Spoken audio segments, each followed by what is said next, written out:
Welcome to Fashion Neurosis, Helena Bonham Carter. Thanks for having me. Can you tell me what you're wearing today and why you chose these particular clothes? Well, I thought it was a danger of overthinking it. And actually you texted me on Monday and I was at my cousin's funeral. And I thought, actually, these will do. And also this thing, which is a beautiful black silk thing, which I've managed to dribble makeup down. But when clean, it's potentially lovely. And it's by somebody called Claire Campbell, who used to design for High. Right. And it's been like one of my all-time favourite designers.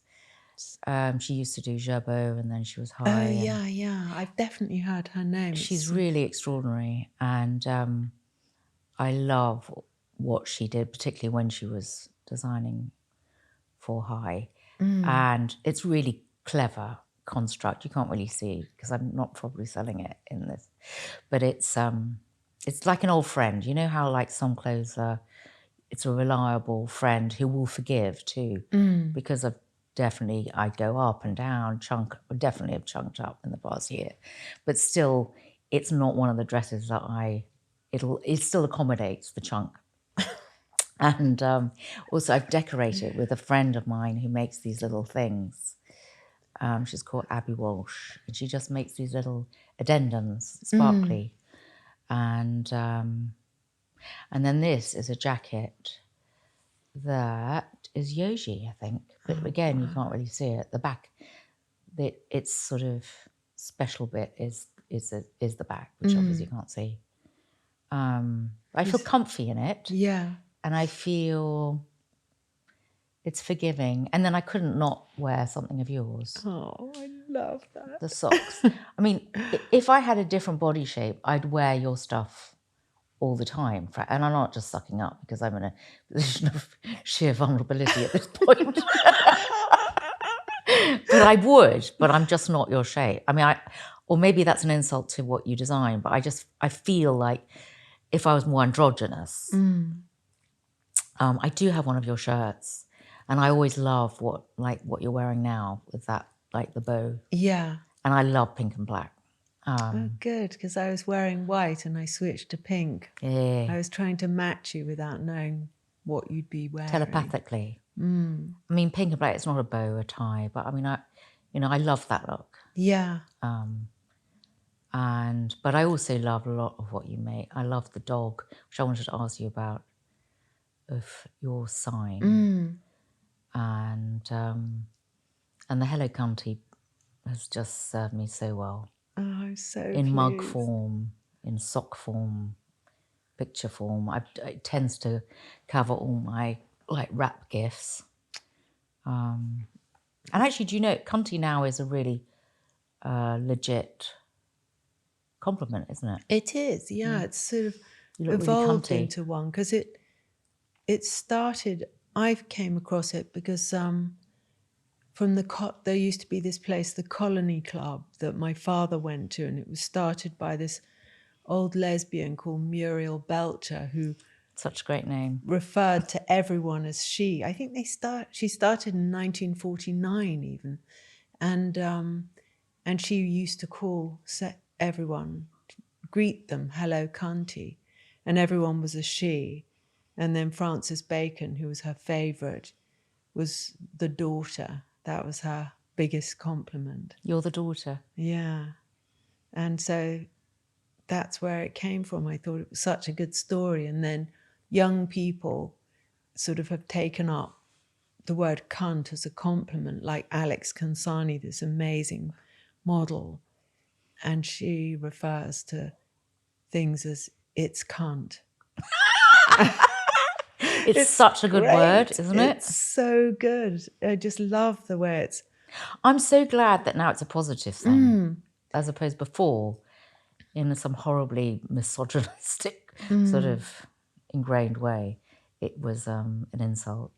It is a good insult too. Yeah, it's a good insult, but at the same time, the fact that it was used as an insult says something. It's like Donna sort of full circle of becoming a compliment, you know. It's but Yeah.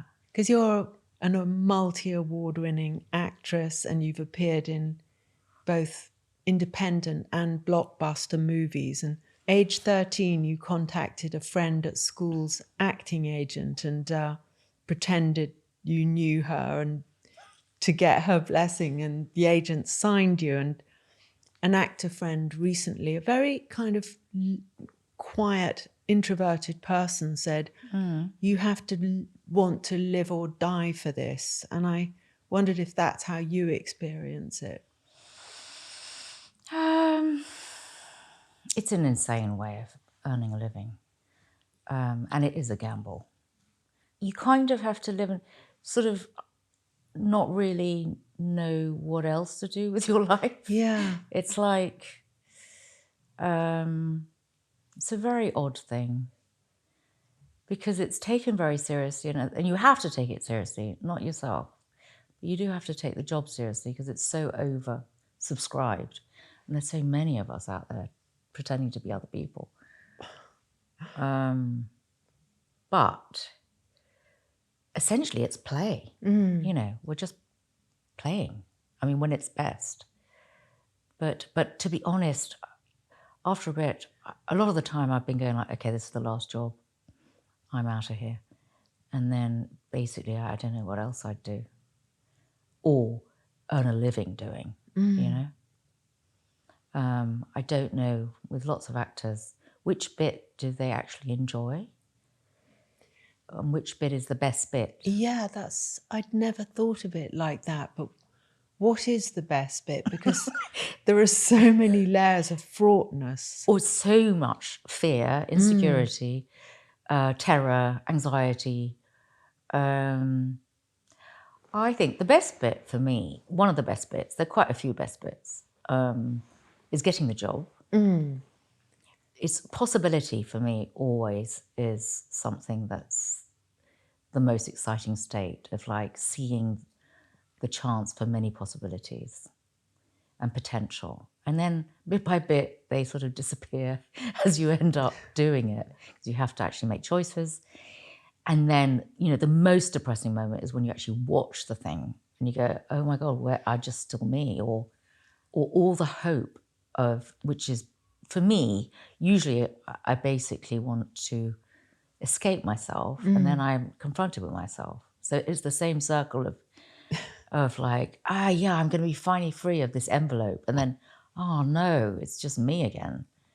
Having said that, when it's going well and you're in the flow and you're working with somebody you trust and with people you trust, and it's a whole load of people whose talent or lack of you depend on or vulnerable to, when it's going well and it's just happening, that's the state of bliss, which I guess for any artist, that's what you're always trying to attain. You know, that moment when there is no ego, there's no little, you know, Pac-Man inside you going, or that was shit, or da-da-da-da, or, and something comes through you. But that must probably, what's the best bit of what you do? Yeah, I know exactly what you mean. And I think I love the thing you said about getting the part. And I think the critical voice is much calmer. I can sort of separate it out from it. I can stop it being such a magnet for everything else now and think, oh yeah, there it goes, or, you know, watch out for that, and remember to be in the moment. But you first came into my orbit as Lucy Honeychurch in Room with a View, and you were playing opposite Daniel Day-Lewis and Julian Sands and Denham Elliott. And they're all kind of outsiders in a way, and it's part of why I find it such a wonderful film. Did playing in a different century and wearing the clothes of that time give you a canvas to inhabit and also conceal yourself within? Totally. I spent my childhood, which I guess, are we kind of the same age? 70s. Yeah, I'm older than childhood. you, but But watching those, like, I wanted to be inside a television set.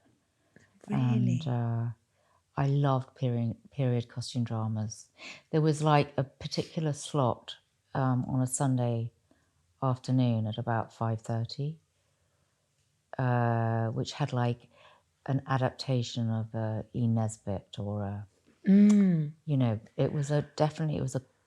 costume drama. Nesbit, Yeah. Or ballet shoes, or I can't think of the ones I really, or the Phoenix and the Carpet, or the Little Princess, and I was just thinking about it the other day because I went to Laura Ashley's house in Wales the other day, and I thought, oh my God, I went to the toilet and there were all these pictures of Laura Ashley in her gear, and I said, that's what my fantasy of Victoriana was in the 70s. But I didn't realise it actually looks more 70s than Victorian. But that was what I wanted to be. So when I was cast as she's Edwardian, it was real dress-up, make-believe. I never felt totally comfortable in the now of whatever period I was. I mean, when I was dressed, as an adolescent, I was in sacks and things that I thought I was a Bloomsbury. I was always dressing for a different time. So I felt more comfortable basically in a corset than I felt not. Well, not literally, because it was incredibly uncomfortable. And that kind of head to toe camouflage, frankly, does cover a hell of a lot. And is a permission to dream, really.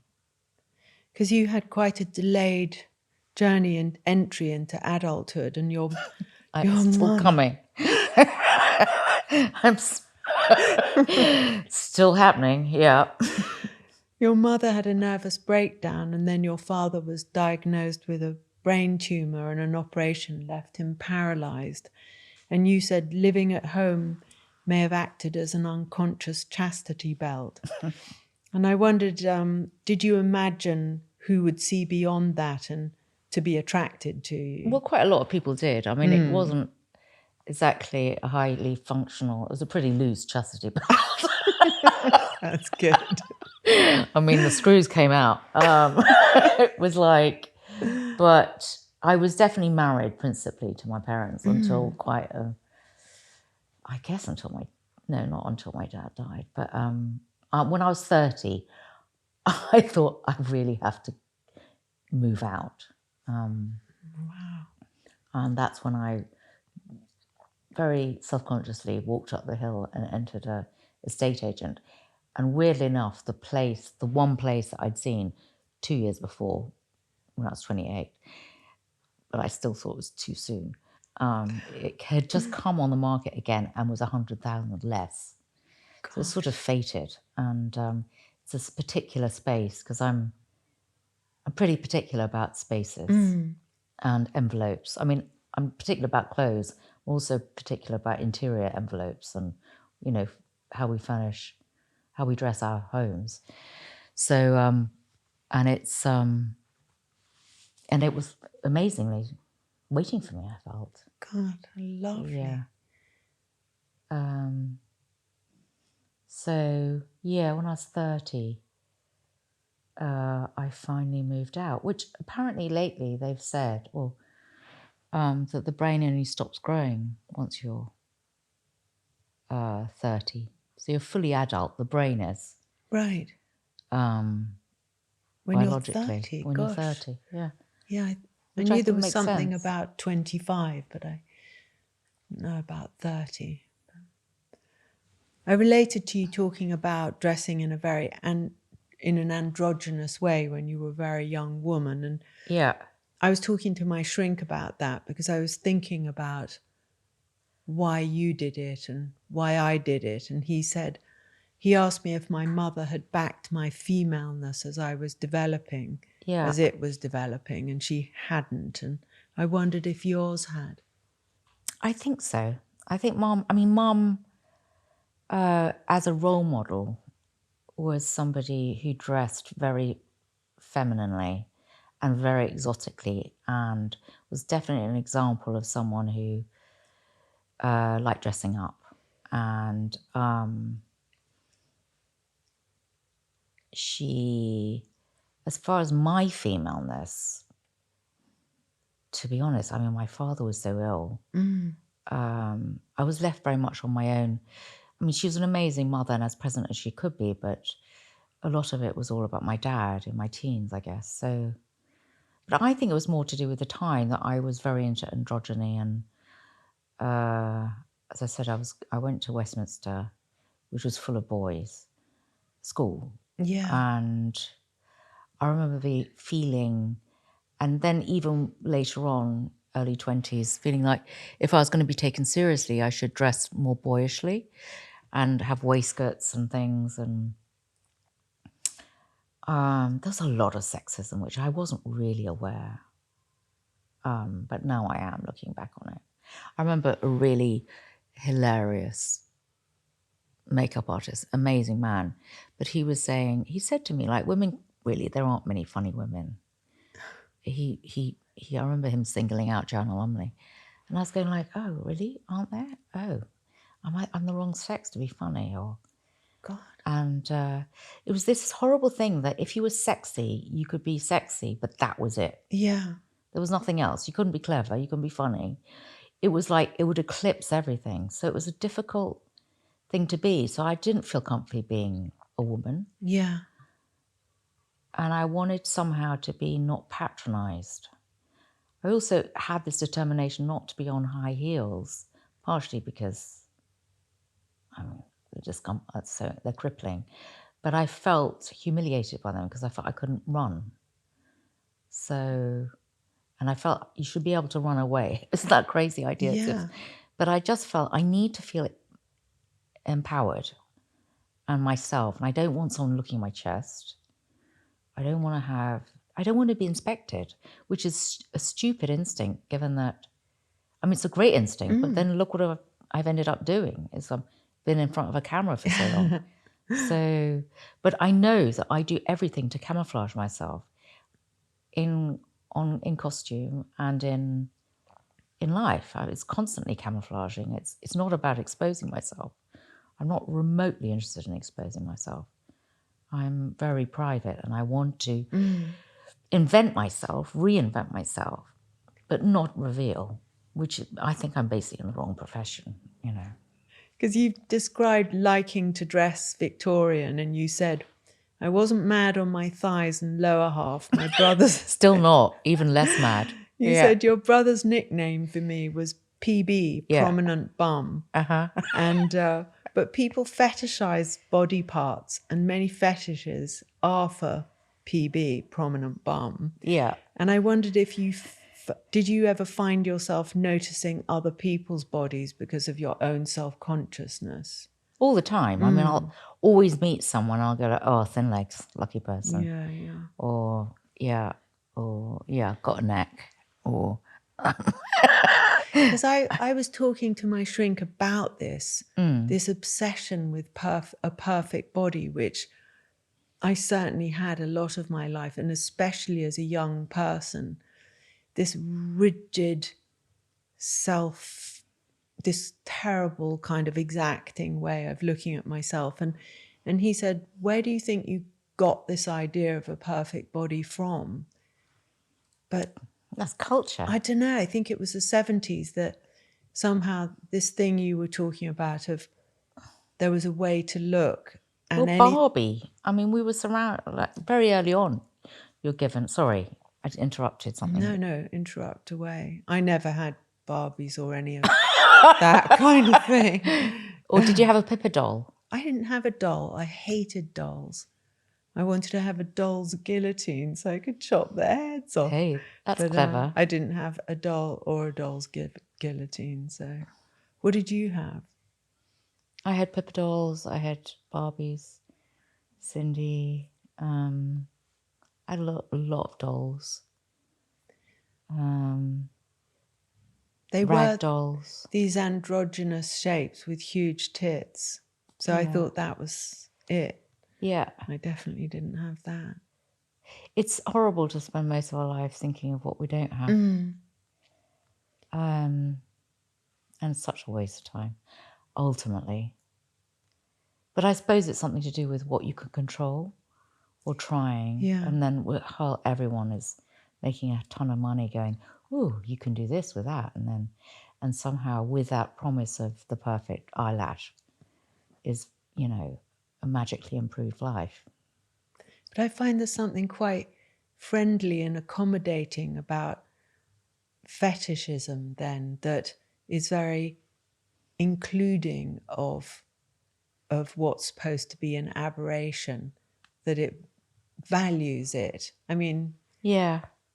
Well, you mean celebrates it? Yeah. So what is a fetish? Is it making it sexualized, something that you really desire? I think it's, yeah, I suppose it's quite sort of specific, but people who have a love of a particular bit of a body, or how a bit is, or, you know, feet is a sort of famous one, but, you know, prominent bums are really popular. You know, they've become a whole thing in our culture now. Yeah, thanks to Kim. Yeah, it's really great. I like that shapeliness is in fashion, even if I don't really fit that. But I think it's in fashion, but then again, then everyone's starving themselves or hurling themselves onto, you know, Ozempic, and so the thin thing is still coming back. And I do think there's something that's, I don't know, what is it? What is that about? I mean, is it just a denial of pleasure or flesh or sexuality or whatever? It keeps on coming back.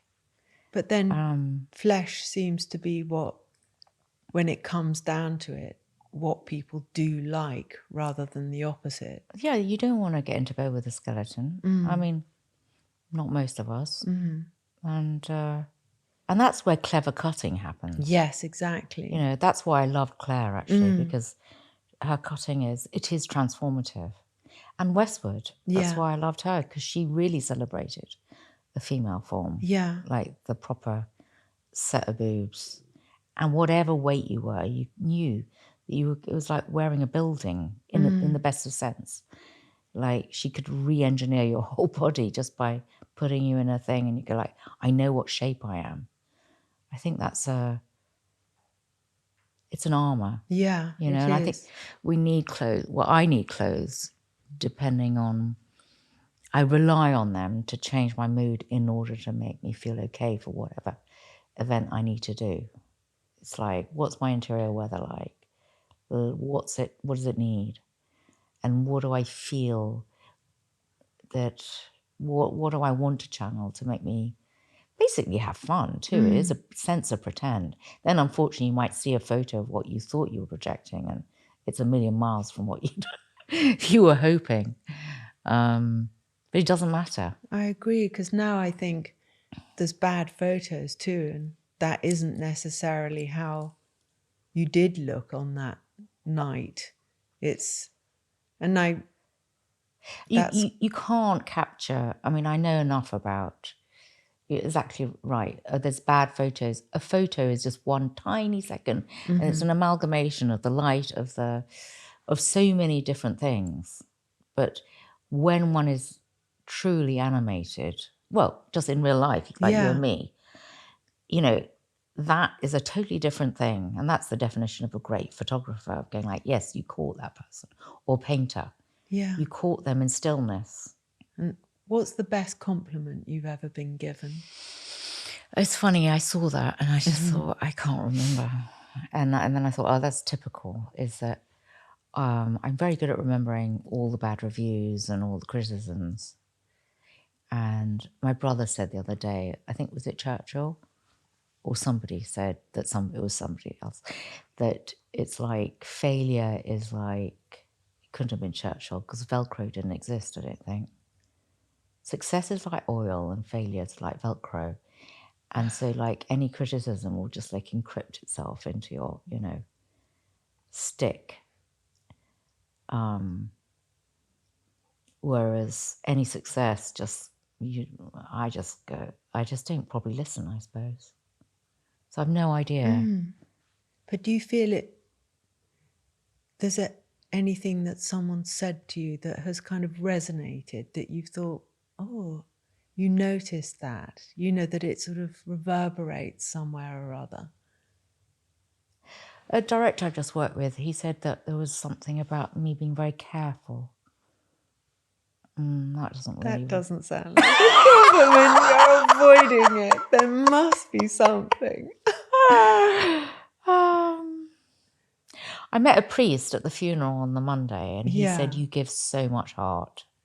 And I thought, yeah, I do that. I don't think, I mean, I do try, and I do give of myself. It might not be a fortunate outcome, but I definitely give. Whatever I'm doing, wherever I give of, I am, you know, I try awfully hard, and I do pour myself, and I have an open heart, pretty much. So, and I genuinely love people. So I suppose that was a compliment that I thought, yeah, no, I won't dispute that. I have heart. Yeah.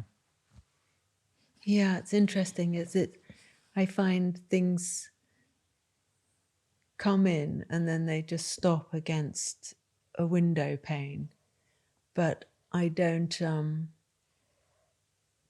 at least they're there splattered up against the window. I think, oh, maybe I can, maybe later, you know, but it's nice to get them anyway. But what stops you from opening the window and going, okay, I accept that? It's some sort of notion of, I will forget how to discriminate about what's true or false. I mean, it's like old, ancient history, but, and I know it's a nice thing and I want that, but it's just an old habit of worrying that somehow, you know, get above myself and lose my way of judging things. Yeah, an inflated head. And you don't want to get above yourself. But were your mum and dad at all, were they complimentary and supportive? My mother, I think she sort of forgot to tell me the ordinary things about like looking nice or pretty or anything. Don't remember her saying things like that. And she occasionally would say the opposite, and which of course I never forgot. And my father was very, he didn't say much, but he implied that he thought highly of me or well of me, or he would notice what I wore and like what I was wearing. I remember when I went to sit for him for the first time, I was wearing this dress that I bought in a market or something. And he said, "Oh, I like that." And then that was what I wore for the painting. And then we did another painting with that dress. So even that was, there was a feeling of approval of what I was wearing. And that was really, I really appreciated it and treasured it. And did he rate clothing? Did he? Yeah, he did. He had his suits made, and I remember asking him about it once, and he said, well, I used to sort of try out different things, like I had a jacket made with no vent at the back and sort of bivvy style things. And then he sort of dressed, he found a way that he liked to dress, and he always looked cool though. So he found his sort of uniform. Yes, yeah. He had really good style. It was wonderful.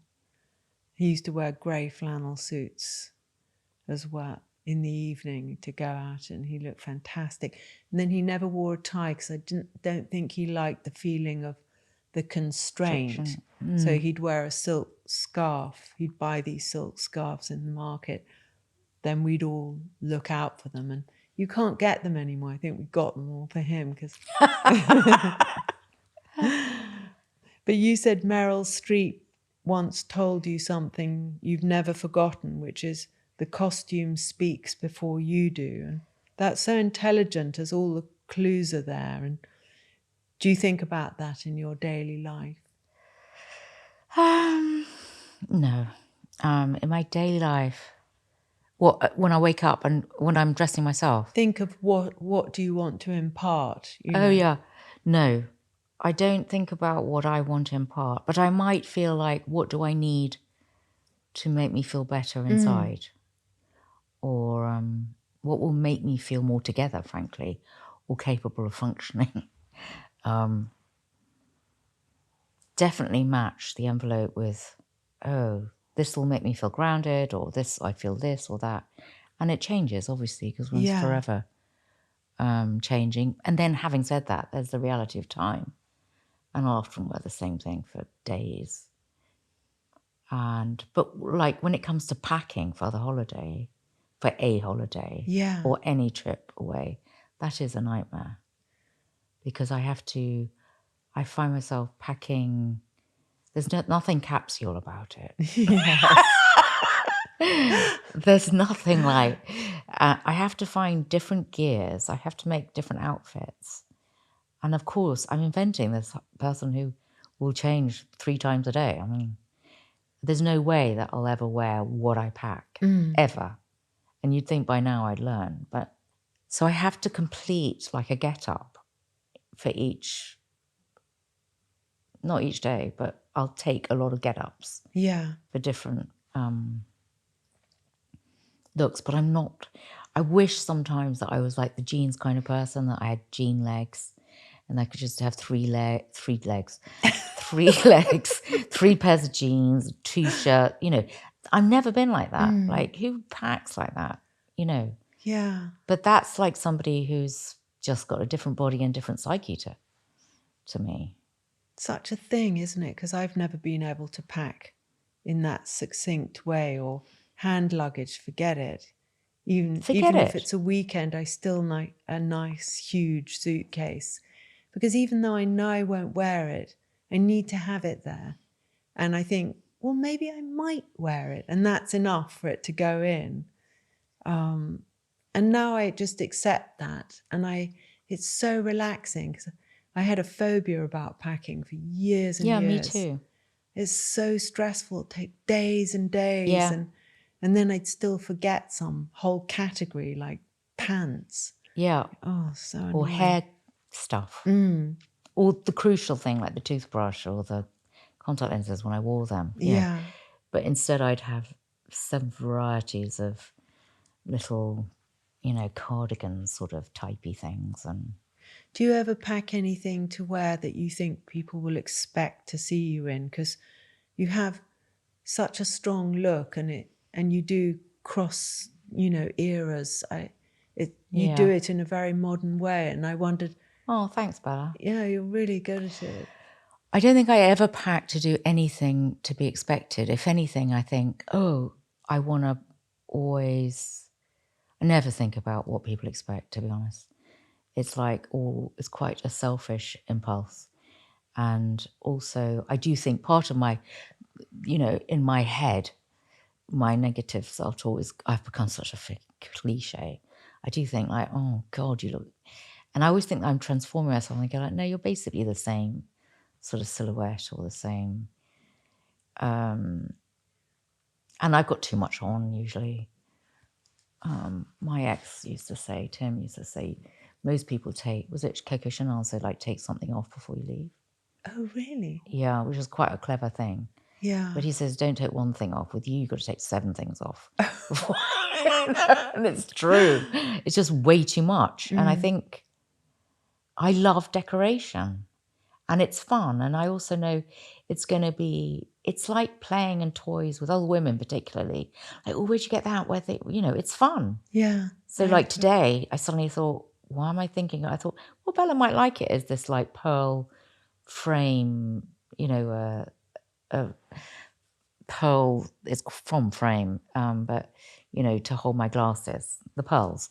Because I always think the pearls, it's quite a nice thing to have, well, one, it's around your neck, so you don't lose your glasses, but also when you got them on, you got this like pearl frame that actually is very flattering. I mean, Coco Chanel said pearls throw a light on a woman's face, and a woman should always have a string of pearls. I actually have got one because of reading that from way back. Well, I'll show you when I get vertical later. And what about, I wanted to ask you about your label, Pantaloonies, which is something I really loved. And I wondered how you came about doing that, because I was going to ask you if you think somehow hang-ups and insecurities about our bodies make us come up with a good look. Oh, I think it's like the mother of invention, isn't it? It's not necessity, it's hang-ups are the insecurities are the mother of invention. Totally. I mean, with the Pantaloonies, there were two strands to it. One were bloomers, basically. And I always thought, although now, hello, they're in, but 20 years ago, so why can't I get any bloomers? I could only get vintage bloomers. And they were all about, disguising chunky thighs and bums. And like Frida Kahlo, I think she invented her whole costume, her whole look because of, her disability. Yeah. And Lulu Guinness, she said she was never a jeans leggy person, so she went 50s. So I think a lot of people's eccentricity or art in how they dress and present themselves to the world is usually to cover up something. It's a camouflage, My mom has sort of always gone as she got older, she obviously loved food, so she sort of became, but her shape was like more of a tent, And now, guess what I'm becoming? I've got these tent clothes now, and I go like, this is what happens. And how do you feel about nudity? Are there things you like to wear to feel naked? Or can you naked or sexy? Well, they're different. I suppose it depends. When you're naked, do you feel... I find I have to wear something to feel naked. Otherwise, I've just got nothing on. Well, isn't that the point of being naked? But are you telling me that in the shower you wear some shoes? No. You wear a jacket. I hadn't thought of that. But it would be very sexy. As soon as you put something on and you're naked, it becomes more sexy. But I wondered how you are about being naked. I mean, different bits of my life. I'm not really, I don't feel great when I'm naked. Not lately. And I did a scene in a thing for Steve McQueen. It was an amazing director. Yeah, he's wonderful. And I did a whole scene. It was a pilot. It never got shown. But it was about a 15-minute scene naked with an apron and I had some really good Anne de Müllermeister clogs. And I was entirely naked. But I wasn't naked because I was covered in makeup, which I will say is makes you... It's a bit of an armour. But I was definitely naked, yeah. And I had a perfume. I do think perfumes can add... You do wear, that is part of the outfit. Yeah. Definitely a mood changer. And gives you an armour or creates an atmosphere. When I was younger, I didn't mind so much being naked. But it's not a great look now. I'm the opposite. I would never be naked. Now I might, Well done, woman. I know. I'm going the wrong way round, but at least it's happening. I'm quite pleased about it. I know that wrong way round thing. And I've gone the wrong way round about lots of things, but not about being naked. And I loved you as Princess Margaret in The Crown. You reminded us all of how attractive she had been. And I met her once when I was 17. I went to Mustique. I was sort of supposed to be doing a job there, and what sort of job were you doing on Mustique? I was taking people Raking on the horse sand. riding. I was sort of sent, anyway, it was... Horse riding. Yeah, so I was supposed to be looking after the horses, and she was there. Because it belonged to Colin Tennant, and who was a friend of my dad's, and then so I remember going to a cocktail party at her house, and she was very remote, and Roddy Llewellyn was extremely friendly. And you said you met her through a psychic, and you were consulting about something else, and she pushed her way in, and I wondered what she'd said. Yeah, I mean, I did actually meet her not via the psychic. I mean, in real in real life. But there was a funny, and she was very remote. In fact, she was remote and quite. I met her a couple of times because she told me actually it was at Windsor. You know, when the place burnt down, and then they had a thing where they invited people to see the new hall, I guess. Yeah. And I remember meeting her there, and she said, "Oh, you are getting better, aren't you?" And I was kind of like, "Oh, God." And then I think that's quite funny because I just thought, well, I'm glad I'm getting better because I ended up playing her. So, That was but then the psychic bit was, yeah, I was seeing someone, I'm interested in all that. And this particular medium person I was asking about something else, which I don't necessarily take whole heart, but I like just trying anything. It's an adventure. And I definitely feel that some people are gifted with another sense. But it was so remarkable she said, "I feel there's this woman. Does it make any sense?" She had no idea what I was about to do, what my job was. And she's in full regalia. She's a royal. I was like, geez. And the bit of advice, not that I remember everything, but the one thing that I remember thinking, that she said, "Don't underestimate the power of the cigarette and holder as a form of expression." Gosh. Which actually I thought, that's a really good note. And I knew that in my sort of exploring about Margaret, she wasn't very tall. She was tiny.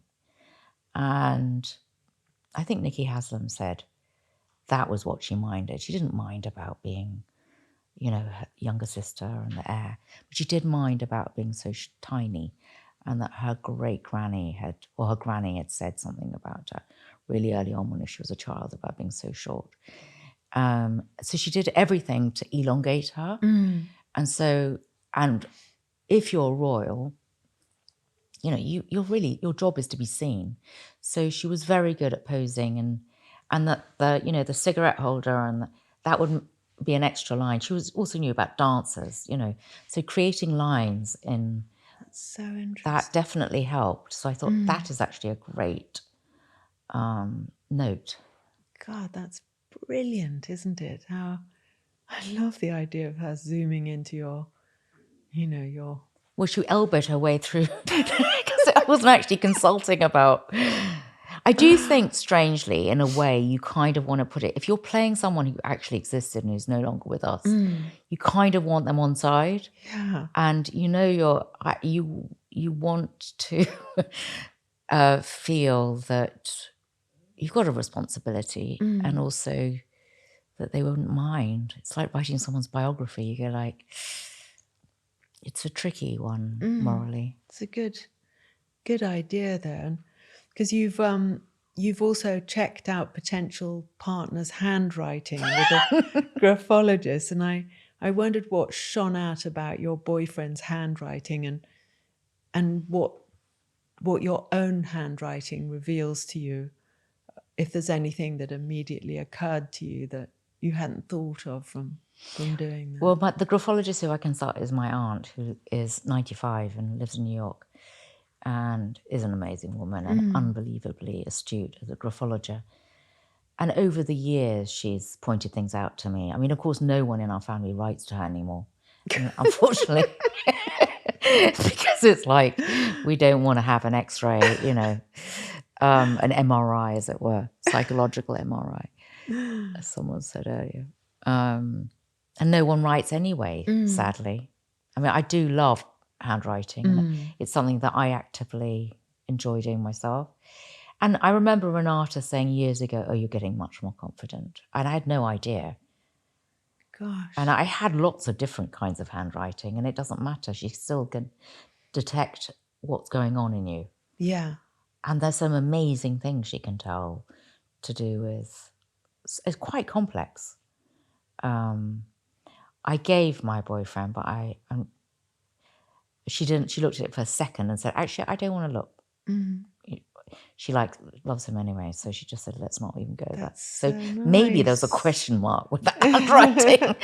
Anyway. God, that's fascinating. It is fascinating. So it's like a real, so whenever I play someone who's real, who's existed, I will tend to, there's two witches. There's Renata, who's my graphologist aunt. So I'll give her the handwriting. So she gave that. She looked at Margaret's handwriting, but throughout her life, and the Queen Mums, and Elizabeth Taylor. Gosh. And I've got a whole archive of real people. And then also I go to this amazing astrologer called Darby Costello, who's like, you do an hour and a half with her. And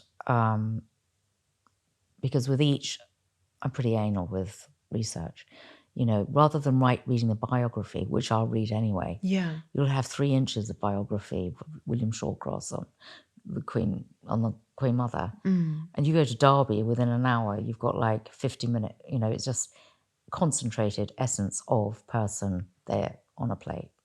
And that's fascinating. Yeah, that's such a brilliant idea. And sometimes you can gather all these info, and then you cross-reference, and you go like, okay, the common thing that everyone goes, because I find it's helpful to boil down the essence before, in trying to, you know, explore someone, like getting to a source. Yeah. And if you gather all these different things, and then you've got the real ingredient, you go like, oh, that's the pith, or that's the thing. Is that where you start from when you get that sense, and then you build outwards from there? I have a sort of collection. I've got a sort of extremely, probably over anal, obsessive compulsive way of going in search of somebody, which is what I get off on, I guess, is possibility. As my ex said, you're not writing a flipping biography. It's like, I said, well, in a way I am. I'm wearing it on the inside. And well, that's why you're so good. Well, I don't know. You are. You're really good. It's that you always just, every time you're in a part, it's exciting because it feels like there's something to find out. And I know that's the same in every film, but you really do bring that to your characters, and it's why you're so popular and everyone loves your work and you. This is my compliment, though. Yeah, I'm very good at paying them. I love paying compliments, even though... I like paying compliments too. You spoke very eloquently after your divorce with Tim Burton about, you said, with divorce you go through massive grief and it's a death of a relationship, so utterly bewildering, and your identity, everything changes. And in your case, you had a creative partnership as well as a romantic. And I wondered, when you emerged from that, did you find you were different in your friendships? That's an interesting question. What do you mean by different in my friendships, or well, rather than love relationships? Having gone through such a kind of huge thing, whether you treated your friendships differently, or you kind of noticed that you wanted something different and gave something different, or whether that affected them. It's an interesting question. I hadn't really thought of that. I mean, I think I was incredibly grateful for my friendships. I think maybe my appreciation of them got bigger because they survived and supported me through this huge sea change. Also very much so for my children, because you rely on I think when you go through a divorce, well, I did anyway, you rely on your other people around you to help carry the family. I felt like I had to almost hitchhike on other people's families I was, feeling like mine was falling apart. And a divorce is truly, in a family that's close as ours, was transformative to everybody. Having said that, if you don't fit each other, it takes a lot of bravery, but it's better to move than stop each other from growing. I really believe that too. Yeah. I mean, we're not meant to be forever. And I've never actually gotten married because I can't say those. I can't honestly make that promise because I just don't think it's a healthy one. So you were never actually married? No. Oh, No, interesting, yeah. No, not interested. Quite apart from also, I've got ADHD, so the idea of organising a wedding. I mean, it would both be a great thing, but I'd be so flipping obsessive about every single choice and it'd be just like, oh my God. Because people are quite obsessed with what you wear, and as if your clothes are a kind of code they're trying to crack. Trying to having some caffeine. Yeah. And you're quite tantalising with what you choose to reveal or hide. And I know you're a private person, but do you enjoy some of the playing? Honestly, Bella, I'm not even aware of playing or what I'm revealing or not. There's only one way of surviving being in this business is don't ever engage or look at what your online, it's only online now, but it used to be in the press, whatever that identity is. Yeah. It's like that is it's an entity out there, and it's the sum total of what people want you to be, but it might have very little to do with oneself. Otherwise, there lies madness if you go like, oh, I could just, this is what, whatever. As long as I have continued to just not give a fuck, frankly. That is the important bit of playing, Yeah. And as we all know, if you're trying to create something, you've got to not give a fuck. Because you can get tied up with, oh, this isn't good enough, or that isn't good enough, or whatever. And it's like, oh, let it all go. And in that moment when there's a real failure, then things can happen. It reminded me of a thing I remember once with Mum, who I have learned to shed a load of. But we were on holiday when we were kids, and she was wearing this white silk, blouse, and we were eating spaghetti, and we got a bit of bolognese on it. And then she said, it doesn't matter. Why don't we put more? And we ended up flicking bolognese. So it was spotted with bolognese. And it was just like, that's it. And then I love this phrase that I read, which is, if you stumble, make it part of the dance. And that's it. Just like, what does it matter at the end? Good. And I loved just flicking. It was so fun. Me and my brothers were just flicking bolognese all over Mum's silk. So it was sort of dotty, which, I mean, she's always like rocked the spots and dots. That is genius. And if you fancy someone and don't like something they're wearing, does it kill your attraction? No. I think if I fancy someone, it's going to be about an energetic, the sexiness doesn't begin with what they're wearing. It's more to do with what they're wearing on the inside, isn't it? It's like their energy. Does it with you? Well, as you're saying that, I'm thinking, what if their energy's manifesting in this hideous garment? Then you don't fancy them. Then whatever they're wearing, it's going to be, you can't change what they look like. Yeah. I mean, it might be more to do with, do I need to have a relationship with that person? Or do I need to, that would be like a no. But, I don't think it's going to stop you fancying them. I suppose it's if it can be off-putting. There's bad clothes and there's clothes that indicate something that you need to, that you're pretending not to notice, but you know Oh, it's yeah. there? I mean, I've got somebody who's just zoomed in on my, who's completely narcissistic, incredibly sexy, but just like, but no, I mean, it is, I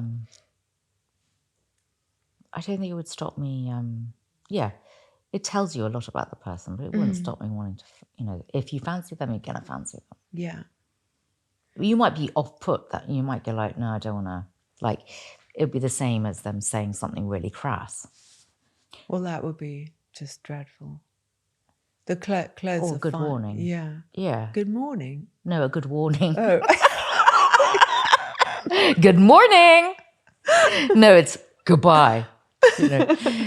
And your character, Bellatrix Lestrange, in Harry Potter it's like your innocent ingenue side revealing a dark side. And because even when you were playing the drug-addicted doctor in Miami Vice, you were just so pure. I was not exactly well cast, put it that way. You were so sweet and matter-of-fact. And who are you channeling to be the feared and adored role that's so popular? Bellatrix. I remember thinking like, oh, she's a real sociopath. How am I going to do this? I'm not a natural sociopath, luckily. I think I remember thinking of little boys when they get rid of insects and they get really like, it's that sort of, they're pre-social, you know, they're about age 3 or 4 and they really love exterminating insects. It's that sort of prime. I just thought she's not grown up. She's very arrested. Oh, that's so interesting. And I also thought, and I kind of know that with kids, they like watching other kids. And if you're playing a baddie, if they are childish, they enjoy that. Yeah.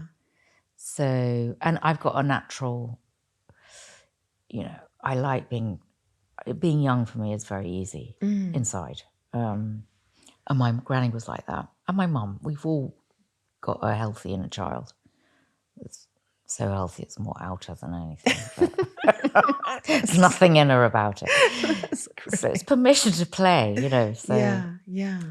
But then over it, now I'm having like an unlikely, and I seem to remember I was trying to justify why Bellatrix would have gone to the dark side. And I think, but I don't think it's really worth taking seriously, but I think I made a link to Unity Mitford. It's partially because my cousin was buried, who wrote a biography of her this week, David Price Jones, but he'd written a biography. And I thought, if you're one of many sisters, there is something about how a need to distinguish yourself, particularly if you're not the brightest, if you're not the most beautiful. How do you make yourself outstanding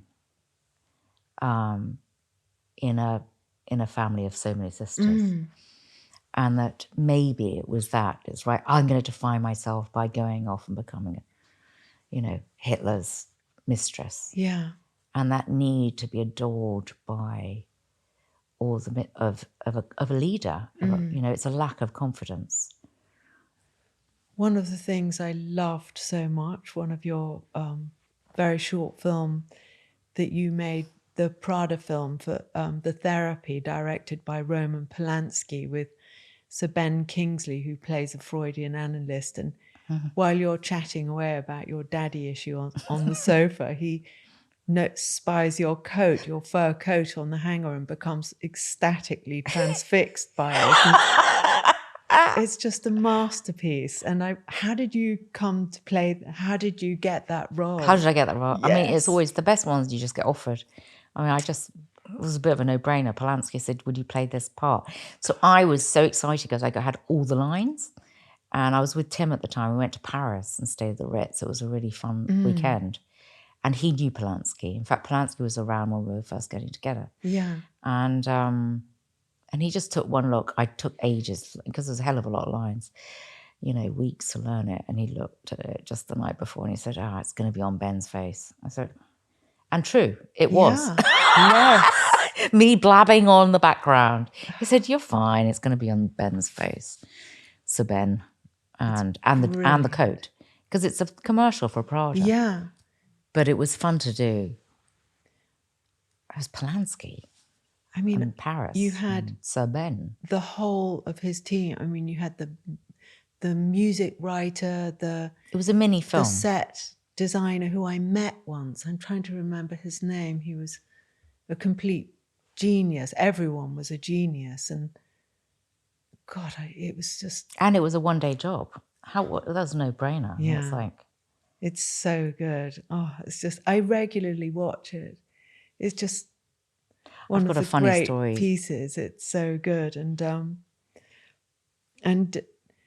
you come from a long line of liberal politicians, aristocratic liberal politicians, and your great-grandfather was Asquith, the Prime Minister of Britain in the early 20th century. And in your new series, the Seven Dials, the Agatha Christie, you play Lady Caterham, who's quite a complex figure. And I wondered if there was someone in your family that you were thinking about, and how did you develop her kinks? She was pretty well drawn. Chris Chibnall wrote her, and she was very precisely drawn. Well, actually, no, there was more to it. First of all, what's interesting about this is that it's adapted from Agatha Christie's Seven Dials, but my character doesn't actually exist in the novel. Oh, really? No. So what is clever about what Chris did is, well, one, it's great because people could read the book and go like, "Oh no, who did it?" Because it's different. The essence of it is in the adaptation. But he made, in the original novel, it was Lord Caterham made a woman. And in fact, it's much more interesting with Bundle, who's the lead. I'm her mum, and it's a mother-daughter relationship. And then added to which, I got obsessed with Agatha Christie when I was, before I was doing this, and watched Lucy Worsley's series and biography, and she's really fascinating.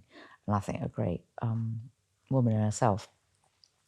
And I sort of felt that Chris had, not necessarily consciously, but put a lot of Agatha Christie in the character in Lady Caterham.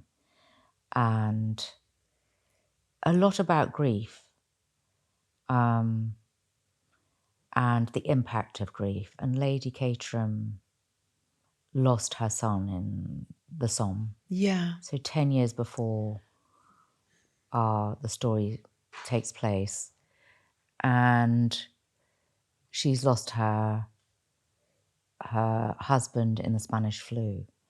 So in a way with her, she's completely governed by the people who are absent, like her son and her husband. And it's more about the fact that she's stuck in 1915. She's not moved on. It's a sort of Havisham, clock stopped.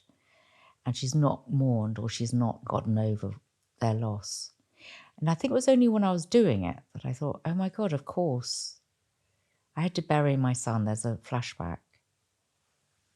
And then I did think of the fact that my great uncle did die at the Somme, after whom my father was named, Raymond, and after whom my son is named. And it was like a strange feeling as I went into the chapel this young man was playing the corpse. Actually, he was on his phone. Can you believe it? Like, everyone was on their phone. Even the corpse was on the phone. It was like... So crazy. I was going, oh God, I'm getting a right. Like, why is everyone on their phone? There's no chat anymore. Anyway, he was texting in his coffin, and I thought... But at the same time, I had this, my ancestral baggage is here, because it's Raymond Asquith. Of course, he died in the Somme.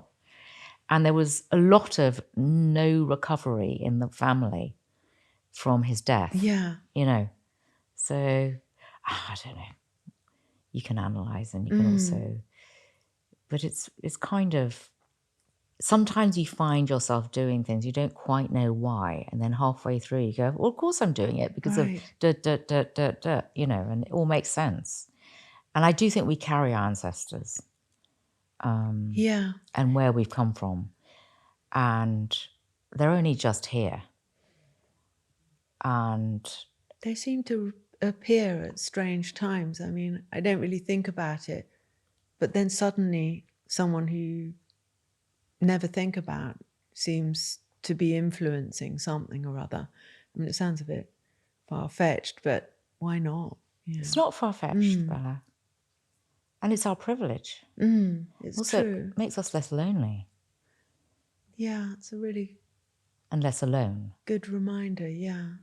And that while we're here, the bodies are here. They can come through, and even if it's just in the fact that we've been, handed this package of DNA, there's certain things that we can do here while we're here. Yeah, that's so important, Yeah. isn't it? Well, thank you so much, Helena Bonham Carter, for being on Fashion Neurosis. So fun. Really fun. I can have a snooze.